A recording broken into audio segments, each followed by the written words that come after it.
Good morning, students. Today we move to all those modernist writers, starting from T.S. Eliot, W.B. Yeats, W.H. Auden, James Joyce, D.H. Lawrence, Virginia Woolf, Joseph Conrad, and G.B. Shaw. So we'll be discussing these writers, modernist writers, in the coming lectures.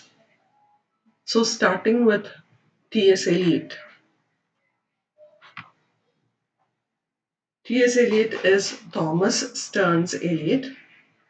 He lived between 1888 to 1965, and he was of that rare breed of British writer who was actually American. He was born in St. Louis in 1888 and transformed himself into his own image of a British person and then contributed to the British literary tradition to such an extent that he is claimed by the British canon. He came from a wealthy Midwestern family and slowly began to make his way east to England by first matriculating at Harvard at, in 1906, where he finished an undergraduate degree in 3 years. Eliot's mother was also a poet and instilled a love for the form in him, for the poetic form in him. Classical poetry was among the three things he studied at the Ivy League institution where he studied, along with philosophy and literary criticism. And it is said that all three, classical poetry, philosophy, and literary criticism, deeply influenced his works. During his study of classical poetry, he tried to imitate 19th century French symbolist poets such as Baudelaire, Rimbaud, it is Charles Baudelaire, and Arthur Rimbaud.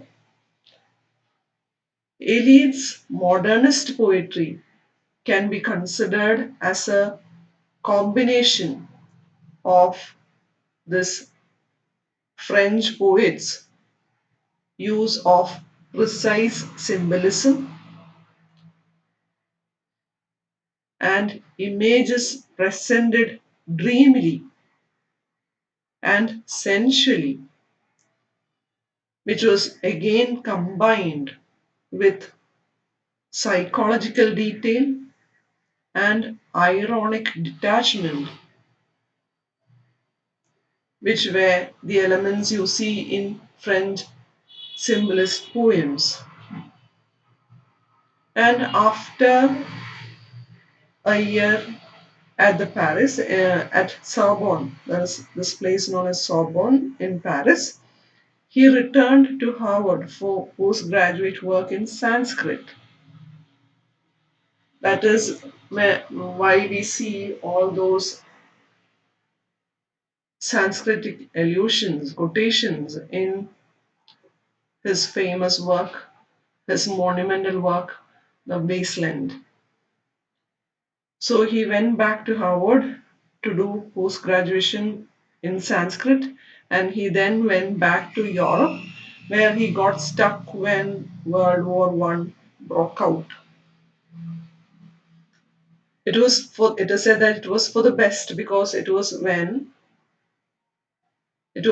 he married this British woman, Vivian Haywood, and took a job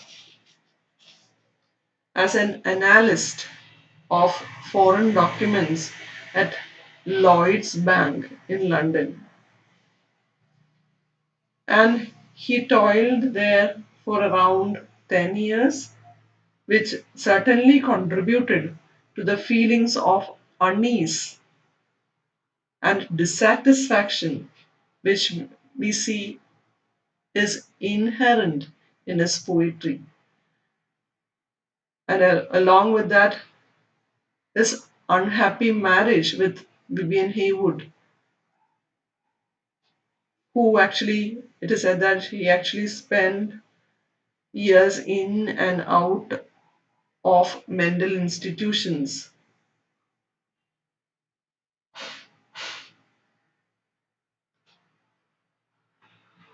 Talking about his career, poetic career, he started with proofrock and other observations in 1917, in which this famous poem, The Love Song of J. Alfred Prufrock, appeared, and it was followed by poems which came out in 1919. And it is said that these poems, these collections, struck a new note in modern poetry with a satiric, elusive, cosmopolitan, at times lyric, and elegiac. And in 1922, Eliot founded a new quarterly named The Criterion.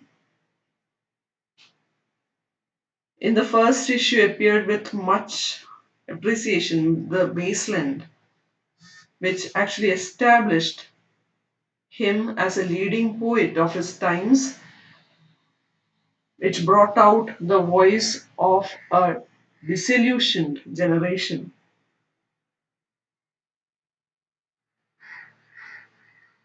In 1927, he became a British subject and a member of the Anglican Church,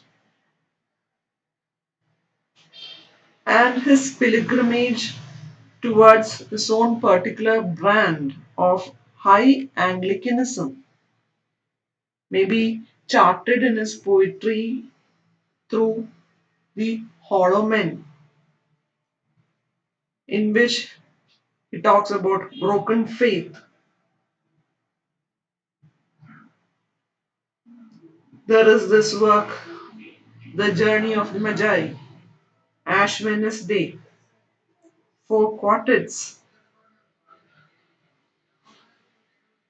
and he had his prose titled Lancelot for Lancelot and Rouse, which praises tradition, prayer, liturgy, and points away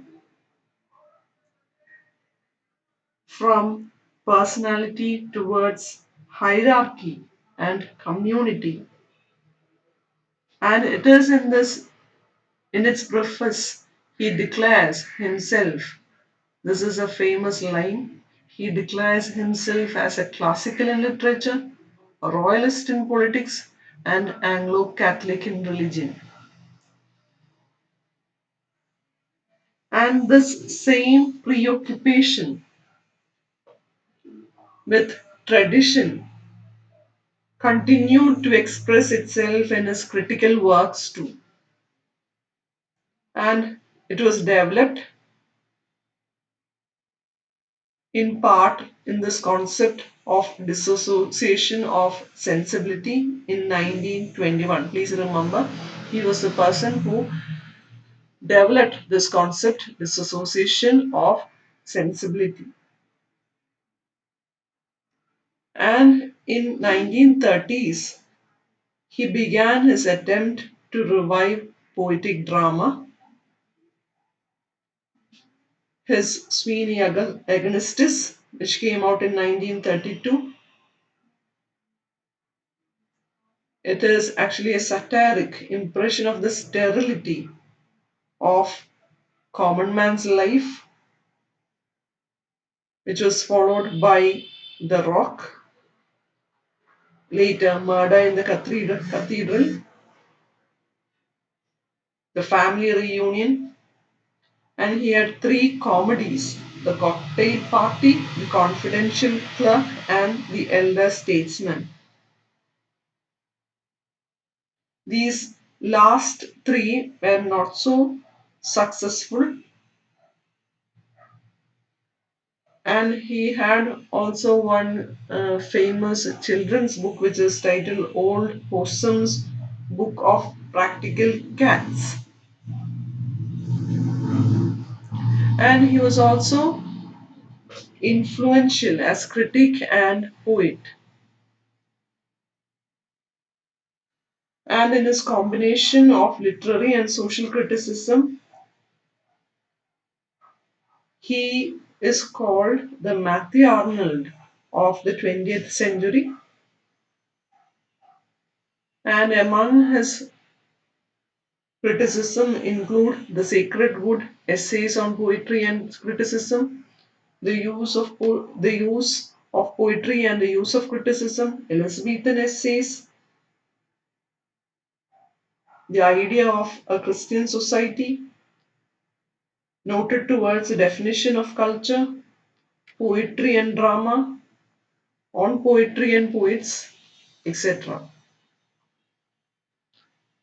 Now, coming to his monumental work, The Wasteland, it gives the most disturbing vision of the contemporary world, and it is filled with all those literary allusions and quotations, and it is something like a vision of Jeremiah the prophet. It is confused, dirty, barren, and horrible.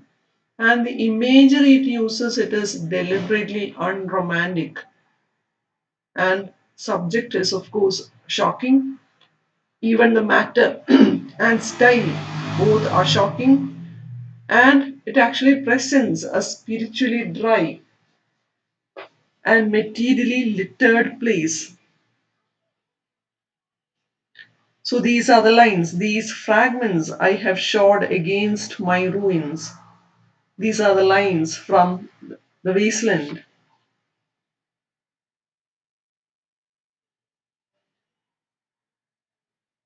And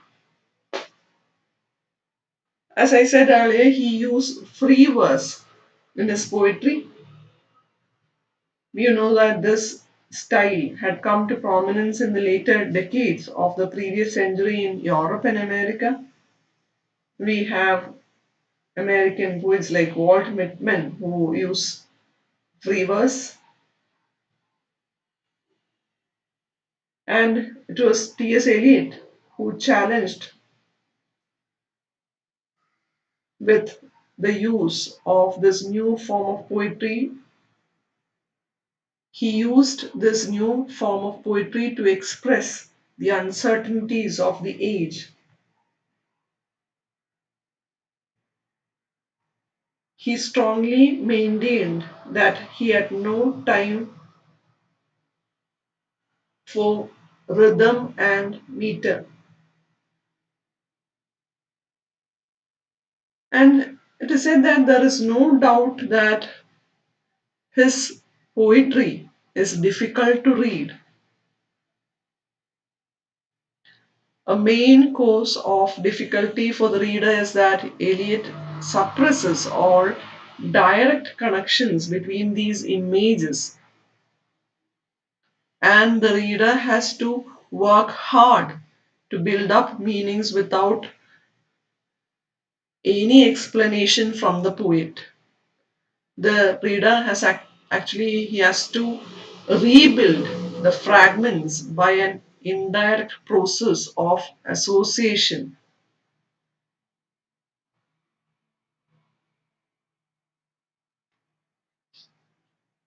And as I said earlier about Wasteland, it is a land. He talks about a land literally laid waste by war, a real wasteland which poets such as Wilfred Owen, Isaac Rosenberg had graphically described. So these are war poets. And this poem, The Wasteland, does not mention the economic dislocation alone, which would eventually lead to the unemployment and economic crisis of the late 1920s. Instead, this poem actually depicts a spiritual, cultural wasteland, a land populated by people who are physically and emotionally living a kind of death. in the midst of their everyday life.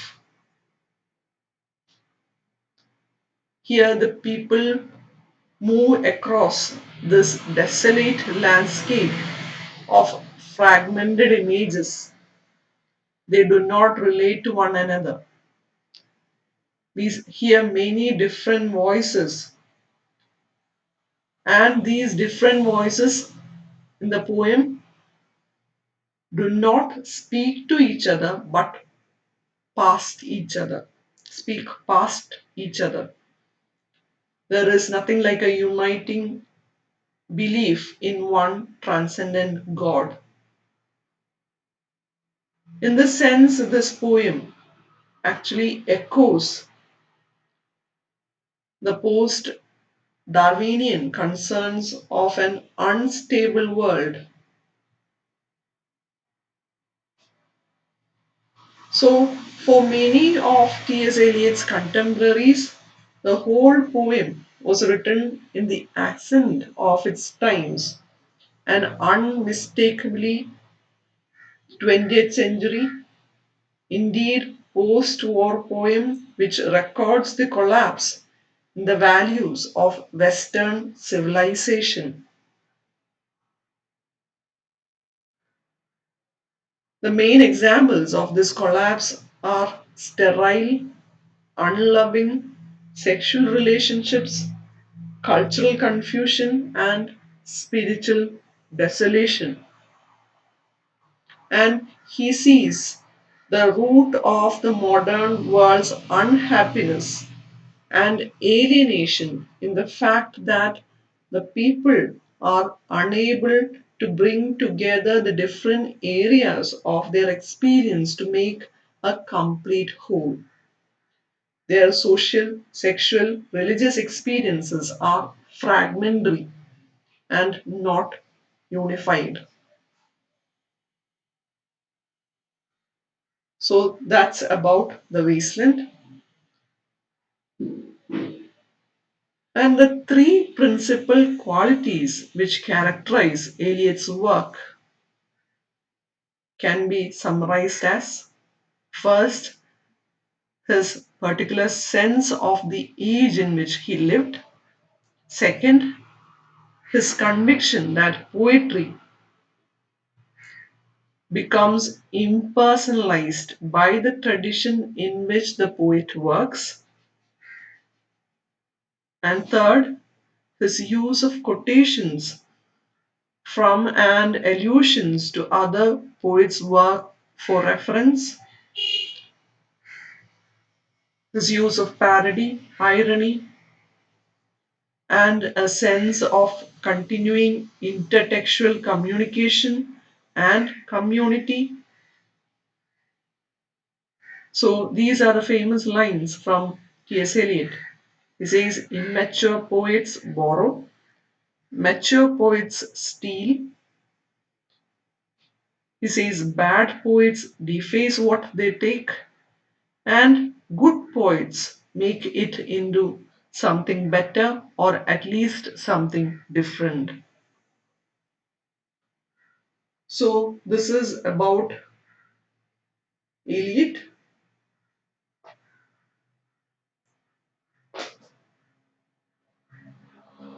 Please try to make notes out of this lecture. I have included more points than this PowerPoint. So please try to make notes out of this lecture. So I'm stopping here. Thank you, girls. Have a nice day.